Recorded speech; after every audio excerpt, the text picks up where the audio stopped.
Andy Kirkpatrick is one of the UK's leading climbers. He specialises in tough, uncompromising routes.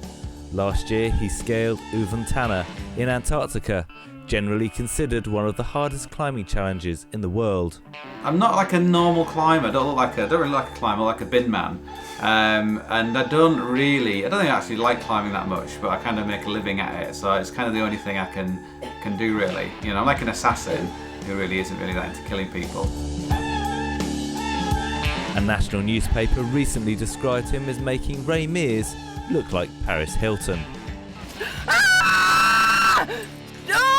No, lean back. He also has a track record of introducing novices into his world of hardcore adventure. No one said it'd be easy. I don't think this is very safe. Last year he guided BBC One show host Alex Jones up a 3-day climb of Moonlight Buttress in Utah, raising $1.9 million for sport relief.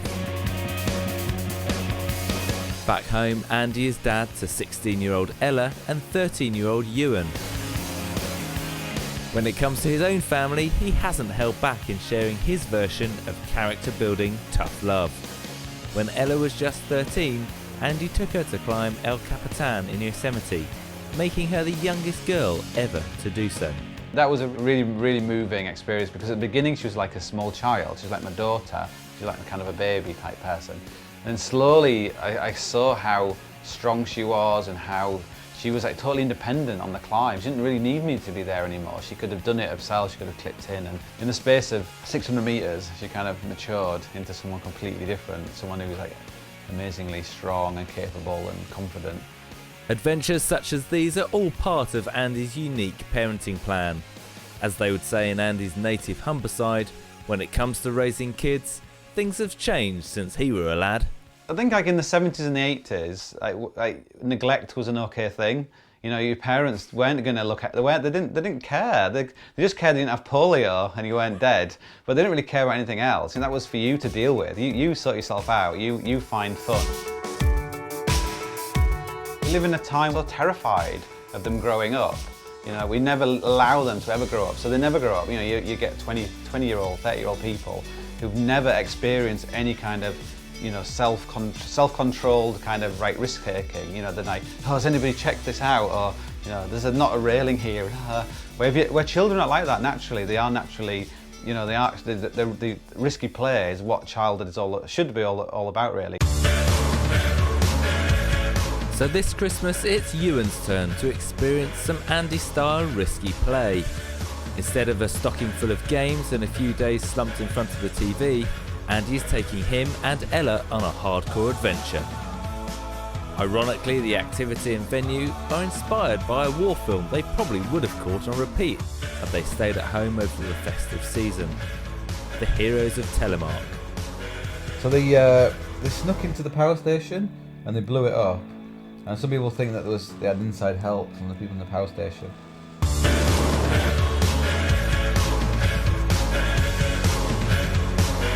The film is based on a real-life Norwegian commando raid during the Second World War that helped frustrate the Nazis' plans to build an atomic bomb. The commandos spent a month ski trekking through the mountains of Telemark in the depths of winter to destroy the factory at the heart of the atomic process.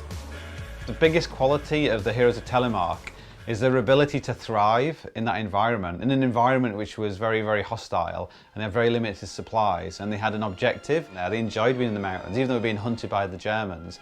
They actually enjoyed being there. I want Ella and Ewan to have that same sense of, it will be really hard, they are skiing and they're carrying stuff and it's a difficult place to be, but I want them to feel the value of being there. The commandos succeeded because of the element of surprise. They came out of the inhospitable mountains that the Nazis thought were impossible in winter. Andy, Ella and Ewan are going to recreate the spirit of some of that journey. We're going to go out for like 4 days and we've got 3 different places we're going to camp. Now one of them's in a tent, like on the snow, so you've never slept on snow before, so that should be quite cool. I'm looking forward to like the skiing because I don't really know how to ski, so I'll learn how to ski and it'll be fun. I know we've not got very long off, but I'd really like to go like on a proper skiing holiday with like having hot chocolate in a lodge and I don't know, the full like proper skiing works, but obviously not obviously with the Kirkpatricks. You've got to go off to some mountain and do abseiling and skiing and weeing outside, not in fancy toilets.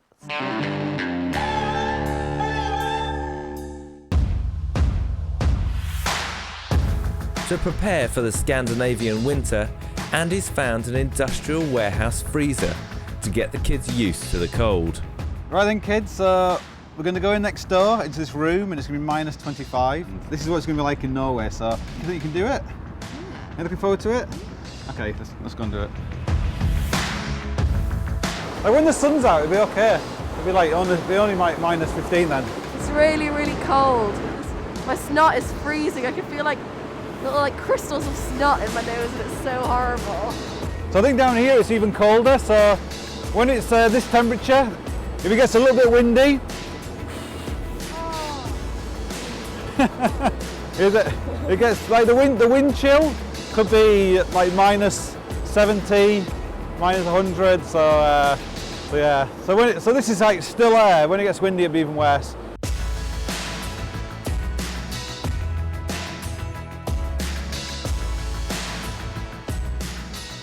I think the kids did really, really well. Ella's a little bit under the weather, but Ewan actually enjoyed it so much he wanted to go back in when we came out. So I think he'll do well. He's like so skinny, but it's like an abstract idea being cold. So now they've been there, going there, they've got a better idea what it's going to be like and be more prepared psychologically and as well as physically to cope with the cold. Your mascara's frozen. It is. I feel it. Look, it just comes off. That was a big problem for Scott of the Antarctic as well.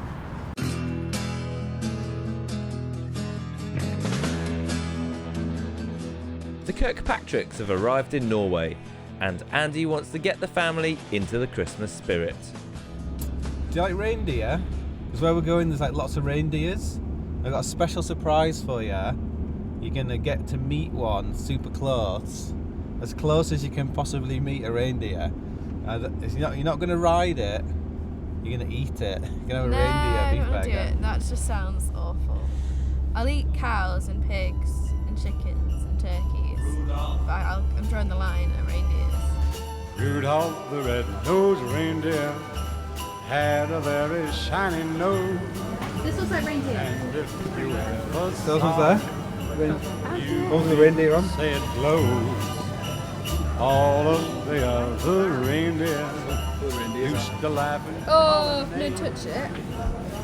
It's frozen meat. Is that really good for you? No. Give you hoofs. I think that's Give you hoofing along. Yeah, get some of these. Christmas Eve, Santa came to say. Right, here we go. Make another bit. No. Let's have a little tiny bit. Like a reindeer died, so you'd have a little bit of it. It's killed. There you go. This is what made Norway great. Eat it, don't kiss it.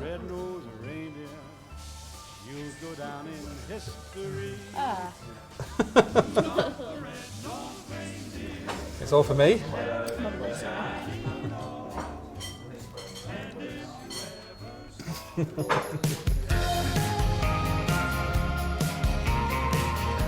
The heroes of Telemark relied on their prowess on skis to move through the mountains, and this is what the Kirkpatricks want to emulate. Their challenge is, apart from Andy, their skiing experience is a couple of afternoons at the Sheffield Dry Ski Slope. We've just started skiing now for our little practice, and I'm doing pretty well, if I may say so myself. The kids did quite well. They're like complaining about how tired they are. I'm not sure they've got the technique of skiing. They look like English people skiing, not Norwegians. So. But you're supposed to not go backwards and not be able to go backwards. So hopefully they can got enough stamina for skiing and they don't just kind of run out of energy while we're out there. Joining the Kirkpatricks on their expedition is fellow adventurer Mina Pritchard.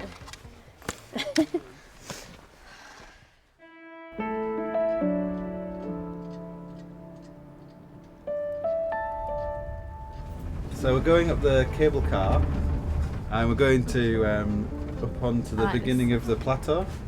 So it saves us having to walk our way up. And then we're going to set off and do like a big loop all the way around in the mountains and come back again down to the power station. The 4-day loop starts and finishes at the former Nazi atomic plant. On this first day, the plan is to ski 5 miles before camping. Help me put my gloves on, please. So by the end of this trip, will you have to put your own gloves on? Well, no, I can, but I say when you got your other glove on. But look, like you're not doing it right already. Like you got to push. No, because this. Pull these things up. No. You're not going deep sea diving. Yeah, but there can't be a gap. Why? So I'm a bit cold. The trick here is to stay cool, and not to stay hot. Thinks he knows all the stuff, but he doesn't. He takes all his coats off so it's really cold, so when he writes books he's got more to moan about. So if we take our coats off, then when we write books we'll have more to moan about. I don't like moaning. I think moaning is not the way forward. But the thing is, he doesn't know what it's like to be us and just know how much like body fat we've got or how we deal in cold. Especially Ewan with his skinny little everything.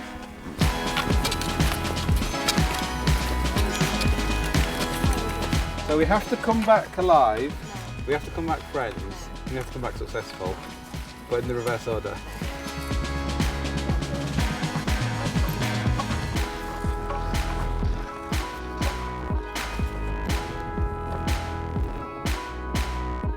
How far have we got to go? So 1.3 miles, and it's just like... You told us it was 1.2 last time when we stopped. I know, that was over there. Well, so do you mean 1.2 miles in... What? It's 1.13 miles. Well then that's not 1.3 miles, that's less than 1.2. I know it's 1.2 back there. Yeah, that's not 1.3, it's 1.13. If you round it down, it's 1.1. Oh, bloody mathematicians. So we've got about a bit less than a mile to do to get to the frozen lake over here where we're going to camp. So keep stopping and starting, and the kids are getting used to the cold and the snow and everything. So we just have to like keep going, keep the momentum going now. Ella, right, we're just going to keep going. Yeah, we just need to keep stopping all the time. Yeah, we'll just come and get in the front and start skiing.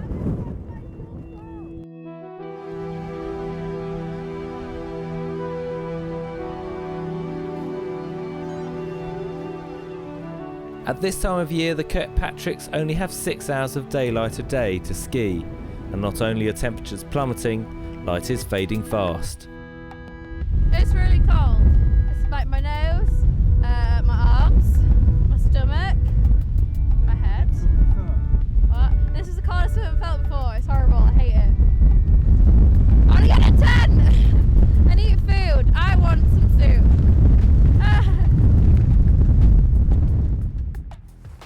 The wind is picking up, and with the cold, the kids aren't moving fast. Andy decides to call it a day and camp. So you're happy to be camping here? Yeah, I think we should camp here. I think that's a good idea. I think it'd be scary skiing in the dark. Yeah, so you've never done it before? Yeah. You've got to put up 2 tents and melt quite a lot of snow.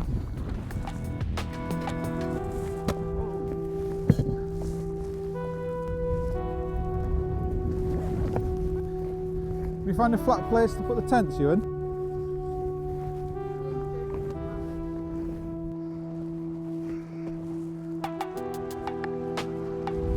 You need to pull nice and tight.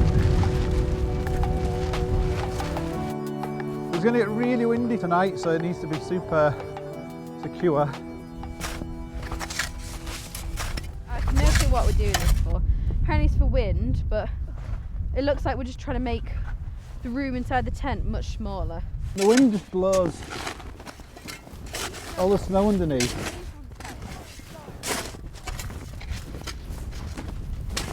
The cord on the tent, I think maybe because of the cold as well, is a bit brittle, so it just popped on the very sharp steel edges of our skis. So we're trying them with the special snow pegs, but it just popped again. So we're doing our best, but we want to make sure the tent's really secure because of the wind as well. So. Like the weather's going to be more challenging tomorrow, so hopefully we can all come together as a team and sort of be able to sort of manage in that kind of environment like up here, because the further we go we probably going to feel slightly more extended. Like going more into more difficult terrain and further away from like civilization.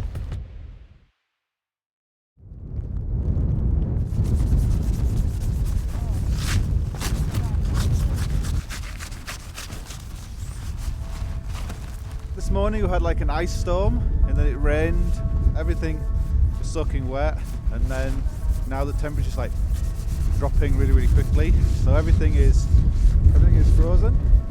Everything's covered in ice, so we need to get ready, like get everything ready, but also like clear the ice of everything, our skis, the pulks, everything. So yeah, it's never dull. It's never dull in the mountains.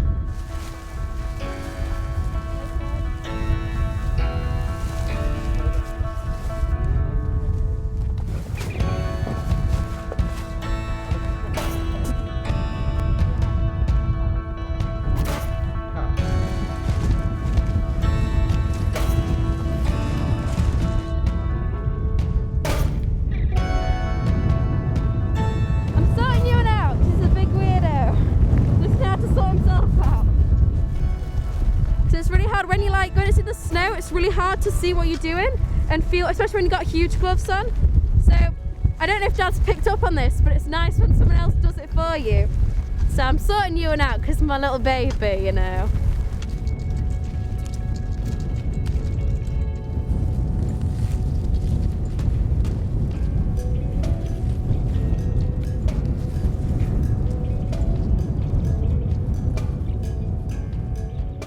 In their short 6 hours of daylight, they cover another 8 miles, and as they make camp, conditions are worsening.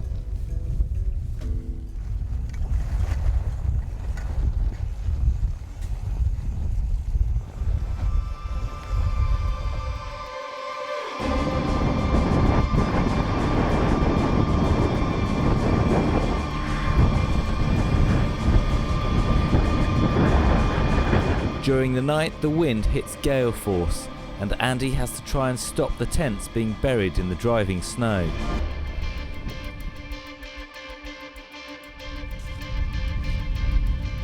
We had quite a stormy night last night, like really stormy. Like about midnight I woke up and the tent was almost completely buried under the snow, which could mean we were like either suffocate or the tent would break.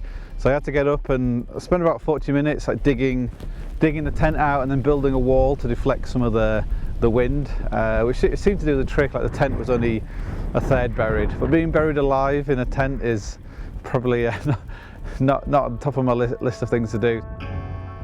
It's absolutely beautiful out here this morning despite the wind, so yeah, looking forward to getting on with the day. Just trying to get the kids moving now, so it's really difficult when you're in a sleeping bag and you're nice and warm to get out and get going. So are you happy to go skiing on the ice? Yeah.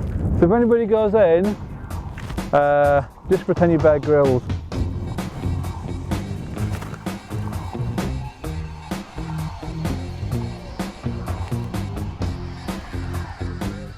Third day. Been skiing like 3-4 hours every day. It's tiring. We got another night of camping and then we're gonna go to the hostel and then we're gonna go on the plane and then we're gonna go back to England and then we're gonna have a nice sleep.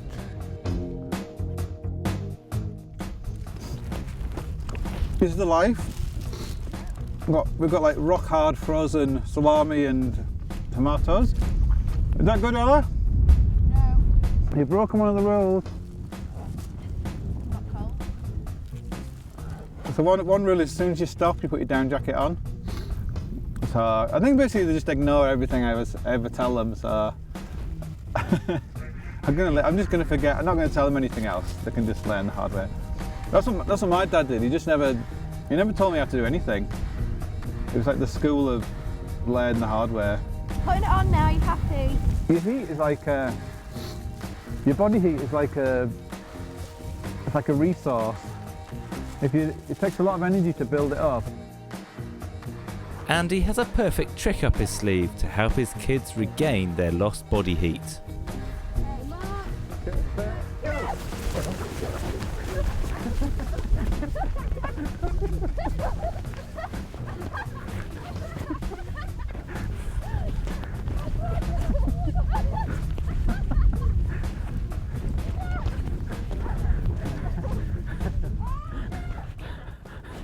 Oh, keep going! Keep going! Boys won.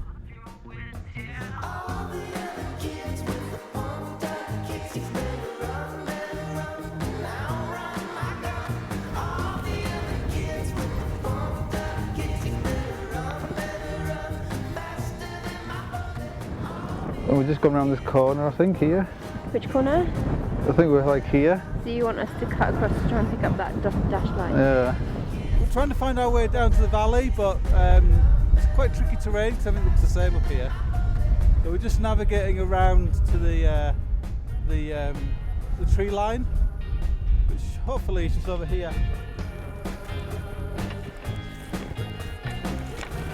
It's really hard to like navigate, especially when there's such big hills and there's trees and there's like big drops and stuff. And so right now we've come to where we thought we'd meant to be going, but we're not. He's not as much in his element in the snow, I wouldn't say, than he is when you're climbing. Yeah, I think it's down here, down this diagonal wreck thing. Dad! Dad! Yeah, Point the direction we're going. we're going to go that way across there. Traverse across there where it's less steep and then down. In their 4-day loop, the Kirkpatricks are back on the edge of the plateau and only a day away from their starting point. But this time, there's no handy cable car to get them down to the valley. In fact, there's no handy route at all. So we're just going downhill now, and like we're going proper downhill. Like it's really, really steep, and so we're having to like traverse around and stuff. And I'm only a bit annoyed because Dad's got the snowshoes, and I've got skis with skins that are falling off, and I've got like daisy chains around them. So he claims it works, but he's not putting them on. Stop, Ewan, stop. I just kicked myself. Not enjoying myself at all right now. This is great. This is Ewan, you're on my foot. I can't move my foot. I can't get up there. Well, you need to move your foot because I can't move my foot. Because you think your foot's on a solid thing, you're like, oh yeah, and then it just falls straight down up to your thigh and you just stuck, and it takes, instead of taking 5 minutes, it'll take 15 minutes.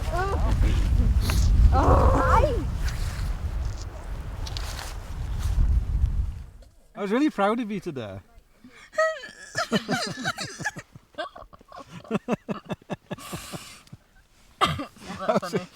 not that funny. The thing about you two is when everything's going fine, you're just a pain. You're just like horrible to me and complaining and whinging.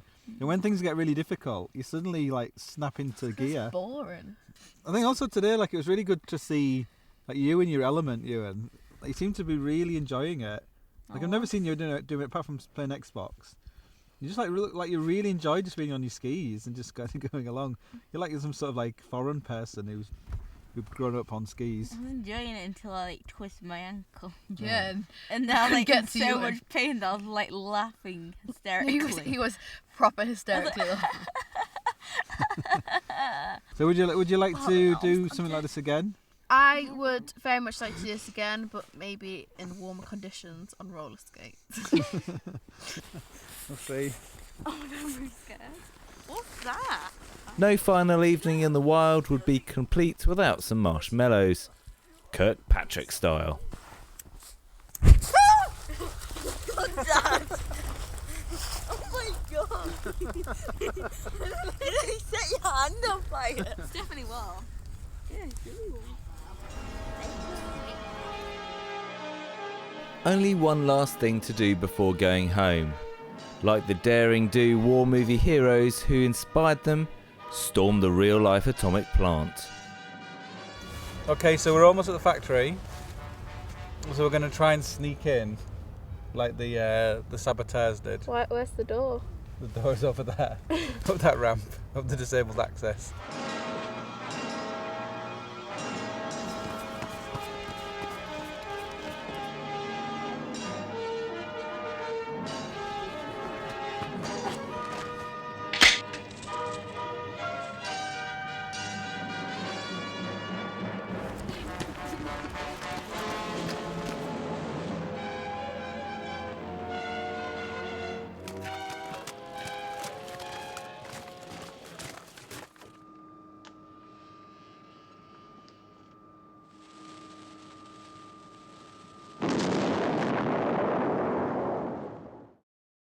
We're here, we made it. Don't know if it was in the footsteps of Telemark heroes, but Highly doubt it. maybe you got a sense of what it was like to be in the mountains for months and months in the winter. Well, for years actually. What? They were at the mountains for a long time Why? while waiting For what? to blow up the factory. How did they have enough food then? Well, they had to eat reindeer. Where would they find reindeer? There's a reindeer live up there. I didn't see a reindeer. You'll learn all this when you go to the museum. Maybe we should go in the museum.